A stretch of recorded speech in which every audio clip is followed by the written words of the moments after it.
Nelson Mandela once reflected, "I have walked that long road to freedom. I have tried not to falter, I have made missteps along the way." His words capture not only his personal journey but also the collective struggle of millions who lived under apartheid. Born in 1918 in the rural village of Mvizo, Mandela grew up in a society divided by race and injustice. From those humble beginnings, he rose to become a lawyer, an activist, a prisoner, and eventually a president. His life reminds us that greatness is not handed down, it is forged in hardship. Mandela taught us that courage is not the absence of fear, but the triumph over it. The brave man is not he who does not feel afraid, but he who conquers that fear. He knew fear intimately, the fear of losing family, the fear of never seeing freedom again, the fear of being forgotten behind prison walls. Yet he chose to confront it, to master it, and to transform it into strength. For 27 years, Mandela endured confinement. He missed birthdays, weddings, and the simple joys of everyday life.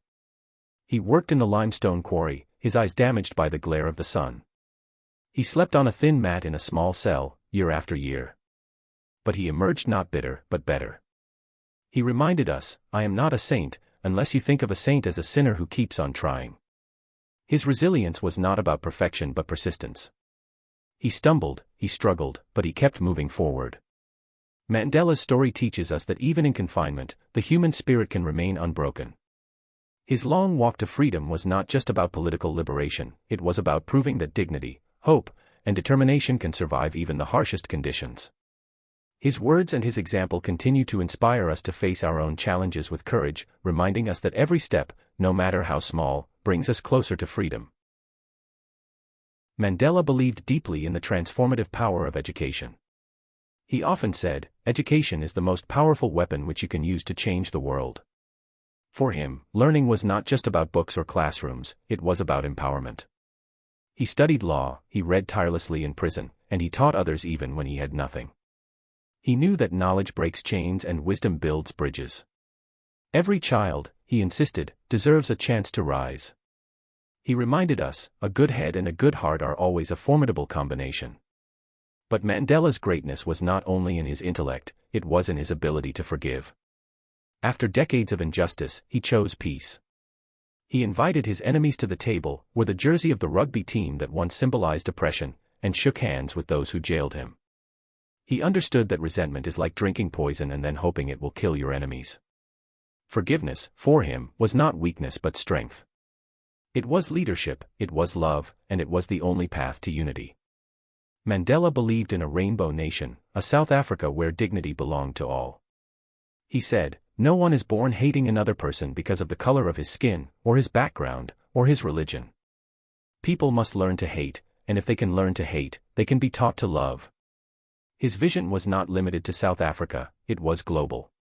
He reminded us that to deny people their human rights is to challenge their very humanity. His words continue to echo across classrooms, parliaments, and homes, reminding us that equality is not optional, it is essential. Mandela's life was a message of hope. He said, "It always seems impossible until it is done." He did not wait for perfect conditions, he acted, he spoke, he stood, and he inspired. He left us with this challenge: it is in your hands to create a better world for all who live in it. His wisdom is not just history, it is a mirror, a map, and a message. It calls us to walk the road he walked, to climb the hills he climbed, to teach, to forgive, and to rise. Mandela reminded us that freedom is indivisible. The chains on any one of my people were the chains on all of them, the chains on all of my people were the chains on me. His struggle was not for himself alone, it was for humanity. He believed that dignity belongs to all, that justice must be lived, not just spoken. His legacy is a call to action, to educate, to forgive, to unite, and to hope. He often said, "What counts in life is not the mere fact that we have lived. It is what difference we have made to the lives of others." Mandela's words echo across generations, reminding us that leadership is service, that greatness is humility, and that true power lies in compassion. His voice continues to guide us, urging humanity to rise above division and to embrace love as the highest form of strength. Mandela's long walk to freedom ended in triumph, but his journey continues through us. His wisdom is a torch we carry forward, lighting the path for justice, equality, and peace. His life teaches us that no matter how long the road, no matter how steep the hill, the climb is worth it. And when we reach the summit, we will see that there are many more hills to climb, but we will climb them together.